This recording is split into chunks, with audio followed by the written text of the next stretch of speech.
Algérie, Saïd Bouteflika arrêté pour complot contre l'État. Après une série de mises en garde du chef des armées et nouvel homme fort de la scène politique algérienne, le frère cadet de l'ancien président et deux ex-responsables des renseignements sont actuellement interrogés par la DGSI. La nouvelle était pressentie, Saïd Bouteflika, frère cadet de l'ex-président algérien, a été interpellé samedi, tout comme deux anciens responsables des services de renseignement, les généraux Toufik et Tartag. Tous trois sont accusés de complot contre l'État et sont actuellement interrogés par la Direction générale de la sécurité intérieure, DGSI. Ces arrestations, menées simultanément, surviennent après une série de mises en garde du chef des armées, le général Ahmed Gaïd Salah, homme fort de la CNP. Politique actuelle. Ce dernier a ouvertement accusé le général Toufik d'avoir tenté de déstabiliser le pays dès les premières semaines du soulèvement populaire qui a démarré le 22 février.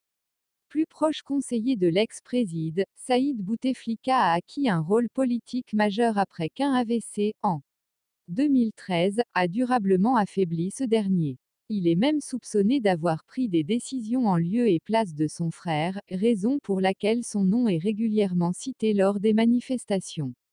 Tentative de maintenir le système.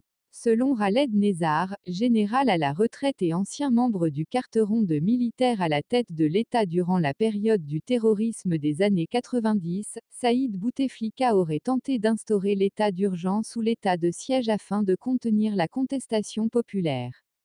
Ces arrestations surviennent au lendemain d'une 11e journée de mobilisation nationale, rassemblant chaque vendredi plusieurs millions de personnes dans la rue en vue d'exiger le départ de l'ensemble de la classe politique.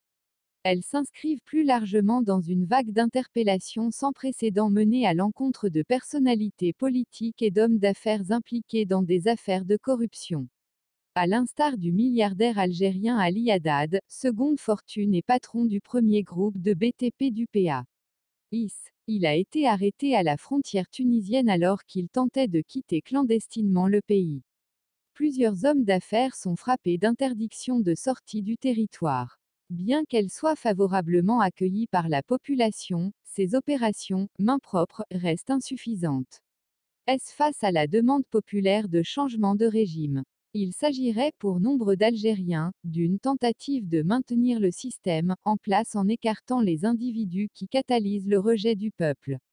La pression de la rue se maintient, avec des appels à la démission de l'équipe gouvernementale dirigée par Noureddine Bedoui et du président par intérim Abdelkader Ben Salah, ainsi qu'à la suspension des élections présidentielles prévues le 4 juillet. Les partis politiques de l'opposition ainsi que plusieurs organisations de la société civile militent pour l'instauration d'une assemblée constituante en vue de mener la transition vers une seconde république réellement démocratique. Le bras de fer continue, notamment entre manifestants pacifiques et forces de l'ordre qui empêchent à nouveau les rassemblements en dehors du vendredi.